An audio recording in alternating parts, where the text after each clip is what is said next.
Hello दोस्तों, एक बार फिर से आप सभी का हमारे यूट्यूब चैनल निबोस एकेडमी में आप सभी का स्वागत है। दोस्तों, इस चैनल के माध्यम से मैं निबोस आईजीसी की प्रिपरेशन कराता हूं। साथ ही सेफ्टी से जुड़े ढेरों सारी जानकारियां वीडियो के माध्यम से आप लोगों के साथ शेयर करता रहता हूं और साथ ही सेफ्टी से रिलेटेड ढेरों सारे ग्राउंड लेवल का एक्सपीरियंस होने के साथ साथ सेफ्टी से रिलेटेड ढेरों सारे कन्फ्यूज़न यूट्यूब कम्युनिटी के माध्यम से आप लोगों के साथ शेयर करता रहता हूँ।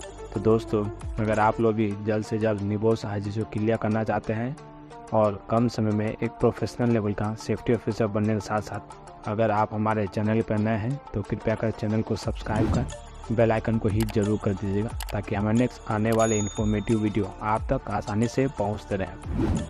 दोस्तों, आज की इस वीडियो में हम सेफ्टी से रिलेटेड कुछ क्वेश्चन और आंसर के बारे में जानेंगे जो कि निबोस स्टैंडर्ड से लिया गया है। तो दोस्तों, अगर ये डेफिनेशन आप याद कर लेते हैं तो निबोस का एग्ज़ाम को पास करने में आपकी काफ़ी हेल्पफुल रहेगी। और जब भी आप इंटरव्यू देने जाते हैं, अगर इस तरह के टेक्निकल वर्ड और आंसर और क्वेश्चन का जवाब अगर देते हैं तो बहुत ही ज़्यादा चांस है कि आपका सिलेक्शन हो जाए। तो दोस्तों, बिना किसी देरी के चलिए हम लोग आगे बढ़ते हैं। तो दोस्तों, जो सबसे पहला हमारा सवाल है वो हम ये जानेंगे कि what is work at height.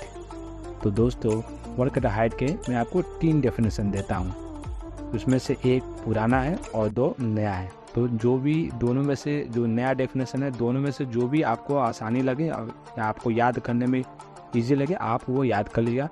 But मैं आपको पुराना भी डेफिनेशन बता देता हूँ जिससे कि आपको समझने में आसानी रहेगी। तो जो सबसे पहला हमारा जो पुराना डेफिनेशन है वो है working more than 1.8 meter is called work at height. ये हमारा पुराना डेफिनेशन है। तो दोस्तों, 1.8 मीटर से अधिक ऊंचाई पे कार्य करना वर्क एट हाइट यानी ऊंचाई पर कार्य करना कहलाता है। तो दोस्तों, अब हम वर्क एट हाइट के न्यू डेफिनेशन के बारे में जानें जो कि है वर्किंग अबव और below from the ground level is called work at height. ये हमारा नया डेफिनेशन है। तो ज़मीनी स्तर से ऊपर या नीचे कार्य करना वर्क एट हाइट यानी ऊंचाई पर कार्य कहलाता है। तो दोस्तों, वर्क एट हाइट का एक और हम आंसर जानेंगे जो कि है potential to fall from any level of height is called work at height. तो इसको हम हिंदी में ऐसे पढ़ेंगे, ऊंचाई के किसी भी स्तर से गिरने की संभावना को वर्क एट हाइट यानी ऊंचाई पर कार्य कहा जाता है। अब हम नेक्स्ट क्वेश्चन के बारे में जानेंगे जो कि है कन्फाइंड स्पेस। दोस्तों, a confined space is a place which is not design for continuous work which में included but not limited to restricted or limited access and egress, improper ventilation, lack of illumination, presence of toxic or flammable gases, deficiency of oxygen level, and their example are such as pit, sewer, chamber, manhole, tunnel, well, vessel, tank, silo, boiler, chimney, etc. Also, confined space start from 1.2 meter deep and it is classified as a permit required confined space। तो दोस्तों, ये रहे confined space के definition जिसको हम हिंदी में इस तरह समझेंगे।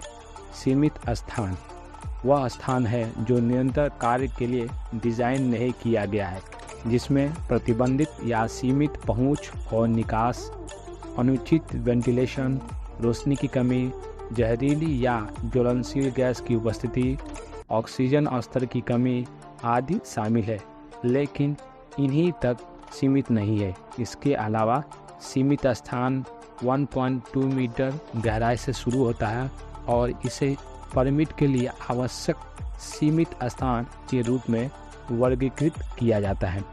और इसके उदाहरण कुछ इस तरह है, जैसे गड्ढा, सीवर, चैम्बर, मैनहोल, सुरंग, कुआं, टैंक, साइलो, बॉयलर, चिमनी आदि। तो दोस्तों, अब हम नेक्स्ट क्वेश्चन के बारे में जानेंगे जो कि है व्हाट इज़ इनर गैस या नोबल गैस। दोस्तों, इनर गैस और नोबल गैस दोनों एक ही चीज़ होता है। तो इसको हम इस तरह समझेंगे, A gas which does not react with any substances is called inert gas, such as helium, nitrogen, argon, etc. तो दोस्तों ऐसी गैस जो किसी भी पदार्थ के साथ सक्रिय नहीं होती है उसे इनर्ट गैस यानी अक्रिय गैस कहलाती है, जैसे हीलियम, नाइट्रोजन, आर्गन आदि। तो दोस्तों अब हम लोग नेक्स्ट क्वेश्चन के बारे में जानेंगे जो कि है व्हाट इज बेंचमार्क। तो दोस्तों measuring performance in same kind of organization is called benchmarking. तो दोस्तों एक ही प्रकार के संगठनों में प्रदर्शन को मापने को बेंचमार्किंग कहा जाता है। तो दोस्तों अब हम लोग नेक्स्ट क्वेश्चन के बारे में जानेंगे जो कि है व्हाट इज वायलेशन। तो दोस्तों breaking rule is called violation. नियम तोड़ना वायलेशन यानी हिंसा कहलाती है। तो अब हम लोग नेक्स्ट क्वेश्चन के बारे में जानेंगे जो कि है वायलेशन एट वर्क। तो दोस्तों where a worker is abused, threatened और assaulted while working is called violation at work। तो दोस्तों जहां काम करते समय किसी कर्मचारी के साथ दुर्व्यवहार किया जाता है, धमकी दी जाती है या उस पर हमला किया जाता है उसे वायलेशन एट वर्क यानी कार्यस्थल पर हिंसा कहा जाता है। तो दोस्तों अब हम लोग नेक्स्ट क्वेश्चन के बारे में जानेंगे जो कि है व्हाट इज अर्गोनोमिक। तो दोस्तों the study of relationship between worker and work place is called ergonomic. तो दोस्तों कार्यकर्ता और कार्यस्थल के बीच संबंधों के अध्ययन को अर्गोनोमिक यानी अर्गोनोमिक कहा जाता है। अब हम लोग नेक्स्ट क्वेश्चन के बारे में जानेंगे जो कि है मैनुअल हैंडलिंग। तो दोस्तों the lifting, carrying, pushing and pulling of load bye bodily force is called manual handling. तो दोस्तों शारीरिक बल द्वारा किसी भार को उठाना, ले जाना, ढकेलना और खींचना मैनुअल हैंडलिंग कहलाता है। अब हम लोग नेक्स्ट क्वेश्चन के बारे में जानेंगे जो कि है व्हाट इज रेडिएशन। तो दोस्तों heat transfer through air is called radiation. तो दोस्तों वायु के माध्यम से ऊष्मा स्थानांतरण को रेडिएशन यानी विकिरण कहा जाता है। तो दोस्तों ये रहे इंटरव्यू में पूछे जाने वाले कुछ क्वेश्चन और आंसर के जवाब। तो दोस्तों उम्मीद करता हूँ कि मेरे द्वारा दी गई जानकारी से आप पूरी तरह से संतुष्ट होंगे और जो भी मैंने आपको डेफिनेशन बताया है मैं उम्मीद करता हूँ कि इसका नोट्स बना के आप इसको याद कर लेंगे। और जब कभी भी इंटरव्यू में आप जाते हैं और आपसे इंटरव्यू अगर पूछता है तो अगर आप ये जवाब देते हैं तो आपके जवाब से बहुत ही ज़्यादा सहमत होगा और आपको जॉब के लिए प्रायोरिटी देगा।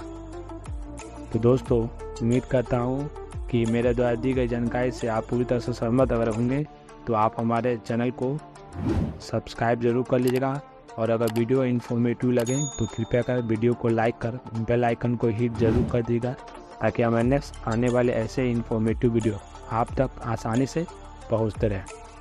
तो दोस्तों जय हिंद, जय भारत।